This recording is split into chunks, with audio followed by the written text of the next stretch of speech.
I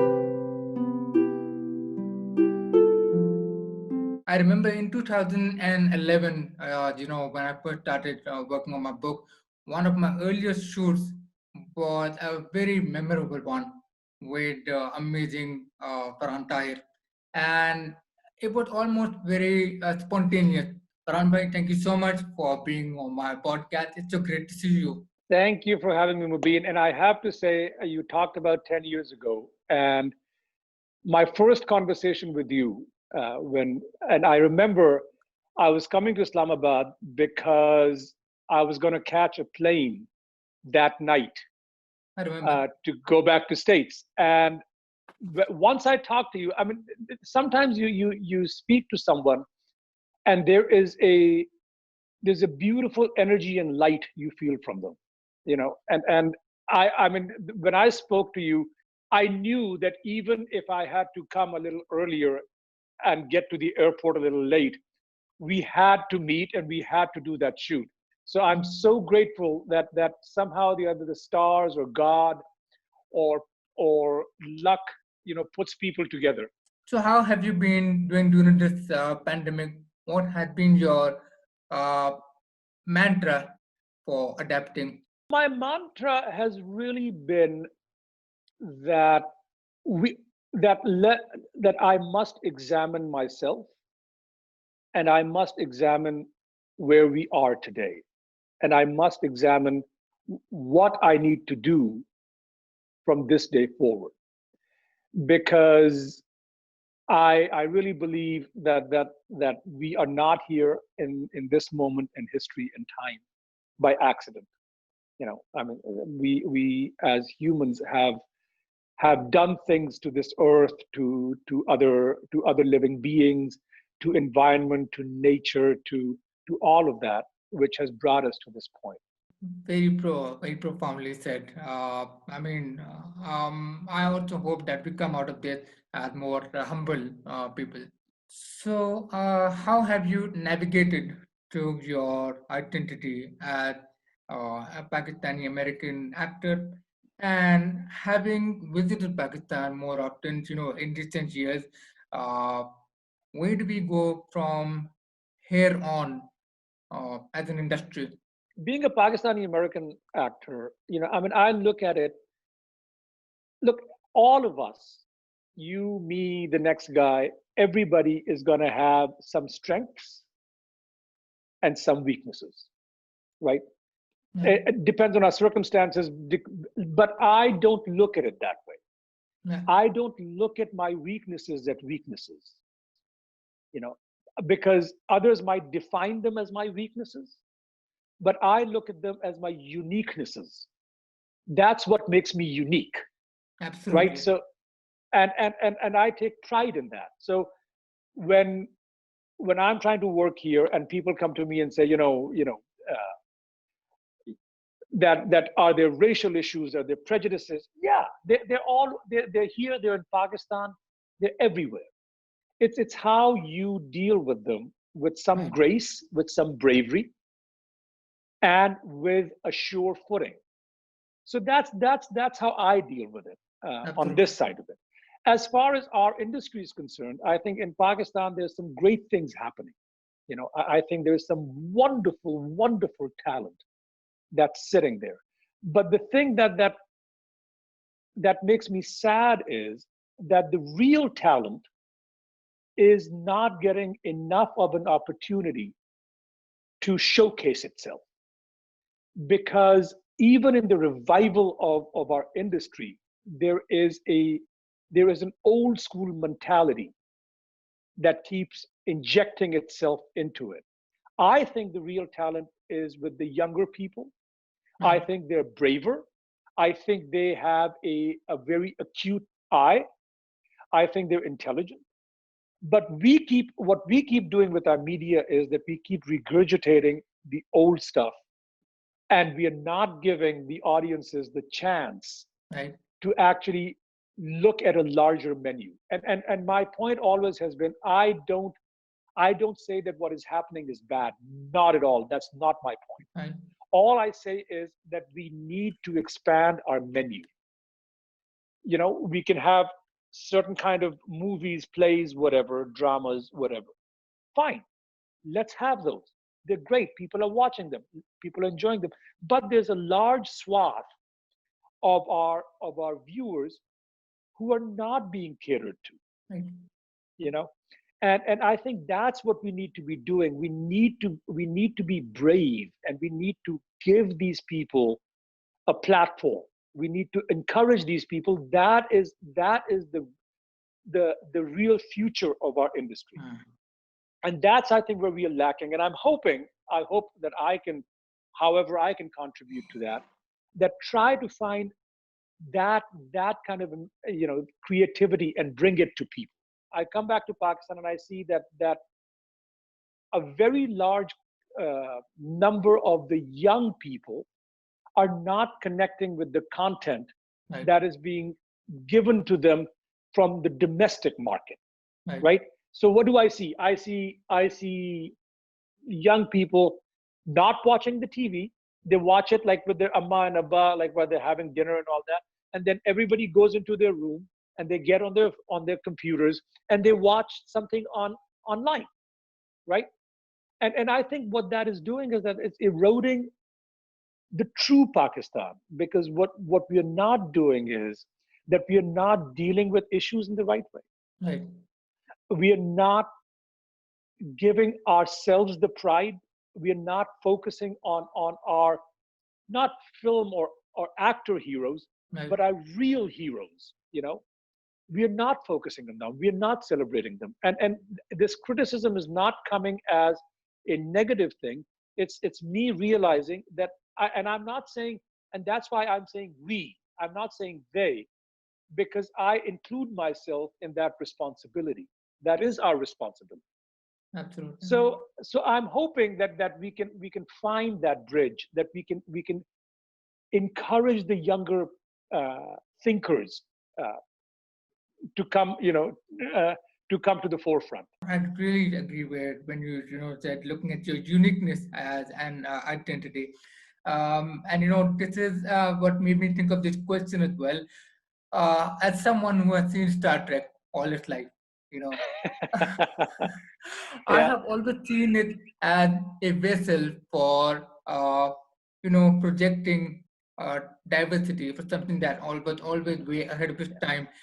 Back in the 60s with the original series, then with Next Generation, then Deep Space Nine with the choice, of captain with the choice of different crew members and everything. Do you think having played Captain Rabao, that would also a step ahead in the franchise evolving in the projection of diversity? Yeah. I mean, look, I felt really blessed, and I will tell you, just like you grew up watching Star Trek, so did I. Yeah. And I will tell you that the first time I walked onto that set, onto Yeah. that bridge, I turned into a 10-year-old boy Wow. because I couldn't believe it. I was like, "Oh my God!" Like I'm actually standing on this bridge, and then I realized that I get to play the captain. Like so, the 10-year-old boy was well and alive in that moment. Wow. And then I had to kind of like focus on the work part of it. But the diversity piece of Star Trek has always been what has attracted me to Star Trek, and that they're not, that in that universe, it's not diversification. See, we want to get to a point where we don't have to worry about diversification, Hmm. right? Where we are honored, celebrated, looked at as just a person, right? That's what Star Trek does. And I had this conversation with the director, J.J. Abrams, because Yep. when I was playing it, I was like, so what do you think of, like, so what ethnicity is he? How do you picture him? And blah blah blah. And he said something really beautiful. He said, look, we're talking about the future. I'm hoping that in the future, there is no racism. There are no racial divides. There are no cultural divides. So you play the man just the way you want to play it. Maybe he is, you know, Cuban and Pakistani. It doesn't matter, because geographical boundaries are going to change as time goes on. And I thought that was a beautiful thing, that gives us hope that, that maybe the future can hold something more beautiful, where we can all exist without having to always explain ourselves in our ethnic or cultural or religious or racial terms, right? So to me, that's the beauty of Star Trek. And I, as brief as my work was on it, it was a monumental moment for me. And the other good thing was that if you really look at it, the way that particular storyline becomes the very beginning of the Star Trek saga, Beautifully said. right? Because that's where Captain Kirk is born. So we basically become, my ship becomes the very first ship in the Star Trek saga. I take some pride in it. Others might not, but yeah, it was a beautiful thing. It was a beautiful. It, I mean, if possible, that had made me an even bigger Star Trek fan, so thank you for giving us a glimpse into what goes behind the scene. It indeed gives so much hope. So please tell us about the latest films that you have been over working on. I believe among these are I'll Meet You There by Iram Parveen Bilal, and the Yeah, other, I think, Lamia's poem and The Window, among these which you yeah, shot in yeah, Pakistan. Please tell yeah, us about yeah. those. Yeah, I mean, look, I mean, I'm very excited because they're very, very, very different films, and I mean, that to me is what makes me most excited to find, my diversity in my work. So I'll Meet You There by that Iram Parveen Bilal wrote and directed. I was fortunate enough to be one of the producers on it too, because I love the story. And the story is basically about a Pakistani American Chicago cop that I play, who is raising his daughter by himself because his wife has died. Right. And so there's, like, the drama of a father and a teenage girl and how they relate to each other. So that's happening. He's also undercover for FBI, spying on a mosque, which is becoming a real issue for him internally, because he feels like he's spying on his own people. So there's that happening. And then his estranged father shows up from Pakistan, which changes the dynamic of the family. But I thought it was a beautiful story, because I think it kind of gives you a window into what life is for Pakistani Americans here now, right? I mean, the story, the older story has been told many times, where there's an immigrant parents and a first generation child, and they don't get along, and all of that. That is a legitimate story, but it's been told. The stories and our experiences have changed because we have been here for a while now. Right. It's a different story, and we need to bring those stories to light. So I'm very excited about that. Lamia's poem is a beautiful story. It's an animated movie, and it's about an 11-year-old Syrian refugee girl escaping the atrocities of Syria, and she meets in her dreams 11-year-old Rumi, Right. the poet, in her dreams, because the truth is that when he was 11, he was also escaping atrocities uh, from Iraq, because there were the Mongols were coming in, right? So there's a friendship in the dreams that bonds these two together, and I get to play Rumi's father, because Rumi's father becomes the moral compass that teaches Rumi that rather than picking up the sword, pick up the pen, Wow. right? So yeah, so it's a beautiful story, and I'm so excited about that. And The Window, which actually I met you when I was shooting it in Pakistan, Yeah. deals with a very sensitive subject, which is the injustices sometimes women go through in rural areas in Pakistan, because of social setups or judicial setups, and all of that, and what happens to that. So I think it's an important issue that we must actually address. Uh, and I'm willing to take this criticism. Some will say to me that, you're showing Pakistan in a bad light. because you're showing an issue. I say, let's not always aggrandize or glorify, and let's not always demonize. Let's humanize us, right? So let us celebrate what is good in our culture. Let us also analyze what what is bad in our culture. That doesn't make us that we are showing the bad side of Pakistan. And I say that because even you guys, when people watch the movie, you'll see that even the solutions are also coming from Pakistan, right? So it's not like we're bringing in some guy from here to solve our problems. It's a problem that we have, and Yeah. the solutions and the good guys are also Pakistanis. The bad guys are also Pakistan. So I mean, so that's what attracted me to this movie. I'm really, really excited about all these, films coming out. One of the things I would love to know more about is your experience in Othello. Othello, yes, Yeah. Othello was it's an interesting play, and our approach to it was a little different. Our approach to it was that if Othello, if people know the story, right? So the basic story is this: that Mm. Othello is a general in the Venetian army. He's a Moor. He's not Italian. He's a Moor who is a general who falls in love with a younger woman. And the minute he falls in love with a younger woman, everybody says that it can't be because of him. He must have done some magic on her, right? So it plays into the whole racism idea that the other guy, this brown man, is fine to fight your wars for you, but the minute he falls in love with one of your native women, it couldn't have been because of what he has to offer. It Yeah. has to be some magic, right? So it plays on that. And the other thing that I wanted to bring out was that if Othello was a Moor, which he was, then the chances of him being a Muslim are also quite big, right? I Yeah. mean, Moors were Muslims at that time. And So I wanted to bring that angle in.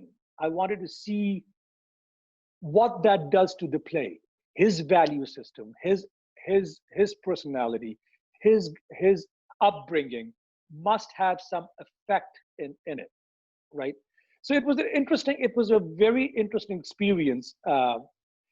But I will say, we also got some criticism from Muslims, which I was really uh, surprised about. I was like, really? Like, I'm playing a Muslim and you criticizing it? And so I sat down with them. I had an open discussion with right. them. And one of their criticisms was that in the fifth act, um, I mean, I'm not giving anything away because people know Othello. What happens in Othello is that I am somehow the other convinced by Iago, the villain, Right. that my wife is having an affair with a younger man. Right. Right? She's not. But he puts that in his head, and doubt turns into this cancer, which by the end he kills his wife out of jealousy. Right? So there was in the fifth act. I opened the act with saying my namaz. Okay, which was a beautiful thing. We had the azan and the whole bit, and I said my namaz, and we started the play. And some of the Muslims um, they they they got a little upset because they said that then killing his wife makes it into an honor killing. Right. Okay, which is a legitimate point. I get it, but the thing is this: my point is that when do you pray to God the most? It is when you are in turmoil, when your soul is at unrest. You seek God and guidance from God. And sometimes even when we pray and we know what the guidance is, sometimes because we're human, we don't follow that, right? And jealousy is not a Muslim issue or a Christian issue or a Jewish issue or a Hindu issue. It's a human issue, right? So it's not he doesn't kill her because he's Muslim. He Mm. kills her because he's jealous, right? Now, the genius of Shakespeare is this, that in the play, when Othello finds out that Iago was the one who orchestrated this entire thing and it's wrong, Othello forgives Iago. He doesn't kill him. Right. So something that I did was that when I find out in the play that that has happened, I again raise my hands and I ask God for guidance. And my point to these fellow Muslim brothers and sisters was this, that if you are going to give, if you're going to say that that was mercy killing, there's something bigger that happened in it, forgiveness. So if you're going to tell me that that was honor killing because it was a Muslim, why are you also not giving him the credit that when he came to his senses and he really sought God, he forgave, which is something that's been, that's been uh, we have been given this guidance in the Quran that that forgiveness is the bigger deed. Revenge you can take, but forgiving someone. So anyway, so my point was that it was a wonderful experience because it made me grow and it made me think a lot. And by doing so, we could have these conversations with people, because I don't think art should not always give you the answers. Art should give you more questions. That's the way I look at it. This has really inspired me to watch and read more stage plays, and I'm sure everyone who's going to watch it is going to be inspired to do the same. So it looks like this was one of your most memorable, plays. Do you have any other memorable stage play that you have? Yeah. I think Othello, and I just did Richard III, which is also a beautiful play. So yeah, I mean, those are probably one of the more memorable ones because they are difficult plays. You're also dealing with Shakespeare, Yeah. which is, so that part of it is also a challenge. And then to me, live audiences are beautiful. I mean, we had thousand seats in the auditorium. So when you have 2,000 eyeballs looking at you, Yeah. it gives you a very different energy. So, I have been now photographing you for almost 10 years now. Yeah. And in every shoot that we have done, I have attempted to direct you as a photographer. As a photographer, Yeah. sometimes I have the fantasy of being a director, creating crazy roles out of nowhere. It is always so interesting, to always work with an actor, as I was saying, and to get a play on their emotions. And I remember when we photographed at the hotel. That was the second time we did a photo shoot. Right, in I think Karachi, right? in Yeah. Karachi. Yeah, that Yeah, was yeah, yeah, very yeah, very yeah, yeah, interesting. yeah. And I think I wrote this whole complicated story. We played around with lights I and remember that. different restaurants in the hotels. Yeah, And yeah, I yeah, think you yeah, went to one of yeah. the restaurants where the light was coming on you with one red rose. Which really really That's stood right. out. That's Yeah, right. I Yeah, love that. yeah. I love taking the photograph of you. And I think if I remember correctly, I think for the whole story that I wrote or directed about a retired spy who's coming back to work and is waiting for somebody, you know. Right. And I think when we met last winter when you were shooting the film, so I attempted to do a whole different story. This is a very basic question to ask an actor, but when it comes to photographs, when it comes to stills, how do you embody those emotions to come out in one still frame? Because I think that would that be different from Right. compared to Right. a film Right. shoot? Yeah, it is. And I'll be very honest with you. I get very nervous when there's a still shoot happening of me because I am more of a kinetic shoot person. I mean, a motion. What we do is frames, but they are motion, right? What you do is you do a still frame. But what I love working with you is that your lens is not just capturing the skin or the face of the person.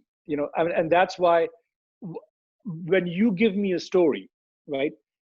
it actually captures the soul of the character. The light and everything is beautiful, Thank you. but but no, but I mean that to me, I mean, every time, whenever I work with somebody like that, that ignites something in me, right? I mean, because it makes you think, it makes you realize, okay, who is this person? How do I approach this? Even if it's a still, there needs to be a life to this character, this person whose snapshot we are taking. We are freezing a moment in this character's life, rather than me playing that character so that you can shoot it, right? So you need to get on the inside, and you need to go, okay, this is a snapshot of this character's life. All of a sudden somebody took a photograph. So the thought process and all of that needs to be part of it. You can't just look into the camera and look pretty. That's a whole other, that's modeling. That's a different kind of photography. But when you are shooting me, or when you're shooting somebody, you're actually doing a character study, basically. And So that those shoots, like when I'm working with you, it doesn't feel like work. And that's the beauty of it. I know that I relax when I'm working with other people who are just trying to direct me to, like, look this way, look that way, do this. That's fine, I can do it. But to me, it's skin deep. It's not getting past that. And that's why I love when somebody can give me something that I can sink my teeth into, you know and work on a character for a little bit. And it doesn't need to be something big, it's something small, like your little directions to me, or your little you know way of directing me to think about this character, is all I need to kind of relax and then do it. So it's been a wonderful thing. It's been a beautiful thing. So please keep on shooting me as much as you possibly can. you're giving me too much credit. Uh, I actually would also like to take this moment to mention something. I remember when the last time we met, we had planned to shoot in an old library, full of canvas. yes, yes, yes, yes. Sadly, the person who owned the library was actually not well at the time, and 2 months ago Oh, okay. he passed away. He passed away 2 months ago. The Oh, I'm owner of the sorry. library, Love it. but he knew that you were interested in shooting that, and I hope that we can do that. Let's You do it. know, Let's do it. Next time when I'm in Pakistan, we're gonna absolutely, go do it. We're gonna do it. absolutely. I'm Yeah. looking forward to that. So my last question to you is, Inshallah. um, what do you think has been the most significant evolution for Faran Tahir, um, personally and professionally during the years during this pandemic?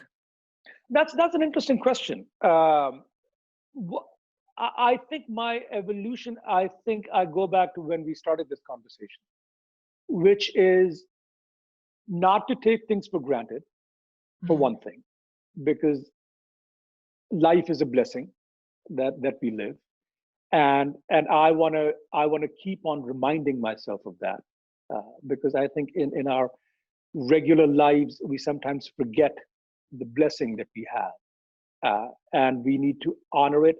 We also need to make sure that we treat others the same way. So my big evolution has been becoming even more clear about this particular personal mission, which is to give. And I hope that I've done it in the past, but even more so, that in order to receive respect, I must give respect. And that respect to me is not just to other people; it is to everything around me. Thank you so much for sharing your journey with me, with all of us here today, and I'm really looking forward to having more discourses with you, learning from you. I have learned so much from this personal, professional input that you have shared, and well, I'm actually looking forward to photographing you again, and I really enjoyed today that I have in all of our meeting and photo shoots. And now, Mubin, you're a brother, and I don't throw around words like that, uh, just because you're a brother. So Inshallah, we will shoot together, we will talk together, we will break bread together, for as long as we live, inshallah.